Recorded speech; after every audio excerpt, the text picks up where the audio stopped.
Hello again. I'm doing two videos in one day because I watched two films over the weekend that I want to talk about now, and one of them, which is what I'm talking about today, is Alfred Hitchcock's Vertigo. Now, I'm a very, very big fan of Alfred Hitchcock. He's one of my favorite directors, and I think he's one of the best directors of all time. I actually have this Alfred Hitchcock 4K box set of four of his best films, or four of his most iconic films. And I want to talk about Vertigo today. And Vertigo is often, cited as his best film. A lot of people say, "Oh, Vertigo is Hitchcock's best," especially the BFI Sight and Sound top 250. But I actually disagree with that. I think Psycho is Hitchcock's best film, and I so I was hearing a lot of people say, "Oh, Vertigo's Hitchcock's best film," so I decided to rewatch Vertigo to see if my opinion had changed, and I thought that Vertigo was his best film over Psycho, but I did watch Vertigo, and my opinion hasn't changed. But before I get into that, I have this nice 4K here, and since it's a 4K, I will show you what it looks like. So this is the front cover, obviously, with pictures from each film, and then Hitchcock in the outline of him in the center, and then we got the Alfred Hitchcock Classics Collection. All the titles here. This is the spine. It's quite thick, obviously, because it needs to fit like 4 films with additional Blu-rays. And then this is the back, and it includes 2 versions of Psycho. For 15 for strong violence and threat. So I actually don't think this should be a 15. The only one in here that should be a 15 is Psycho, in my opinion, and even that might be debated. But yeah, we've got Psycho here, both 4K and Blu-ray, and we've got Vertigo, which is the one I'm talking about today. Here, that's 4K and Blu-ray. Rear window, 4K, Blu-ray, and then all the way at the back is the Birds 4K and Blu-ray.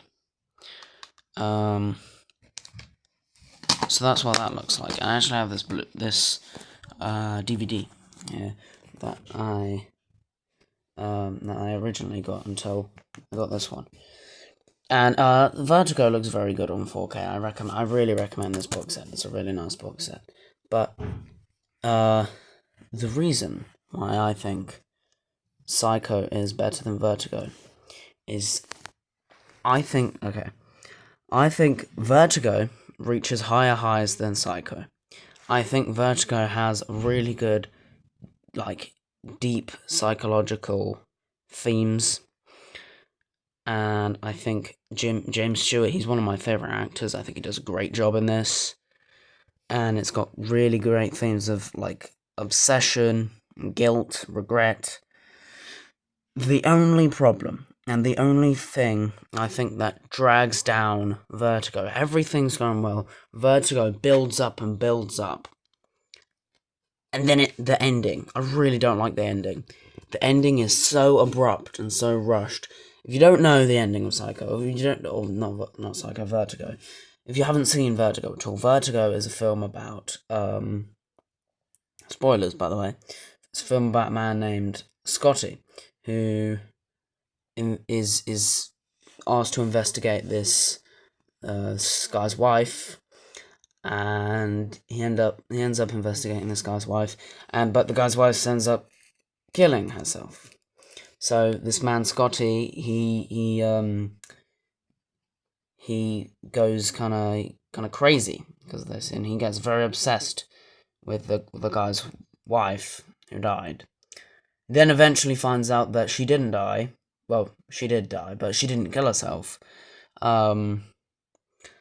It was all just a plan he was involved with, and he didn't realize he was involved with, to kill the wife that the husband set up. And in the end, he finds the actress that played the wife for him to act like it was suicide.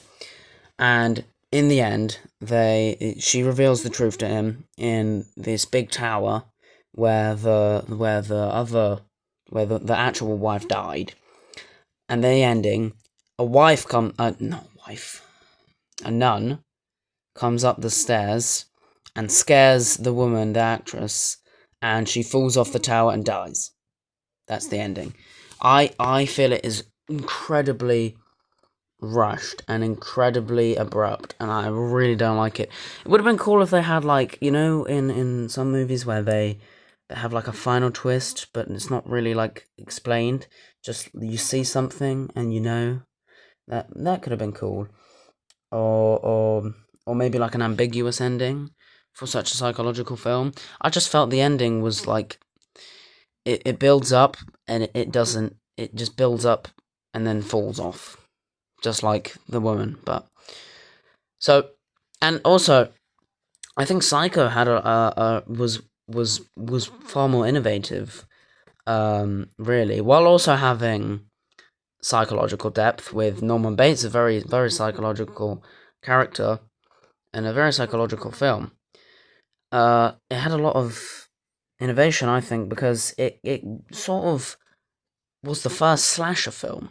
Really, it was the first the created all the tropes of like the slasher genre. And although I'm not a big fan of slasher films, I think that Psycho is really the way it builds suspense, the music, the tension, and the kind of uncomfortableness of some of the scenes where it's quite quiet.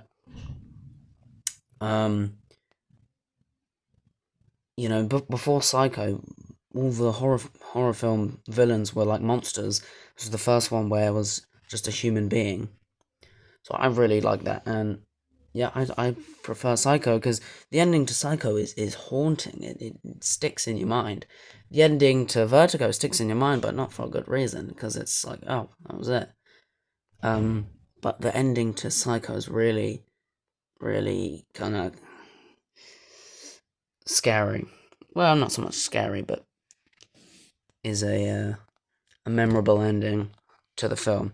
So I'm not saying Vertigo is a bad film. I think it's really good, and there's some the dream scenes with the James Stewart character are really cool and really psychedelic, but just the ending really is.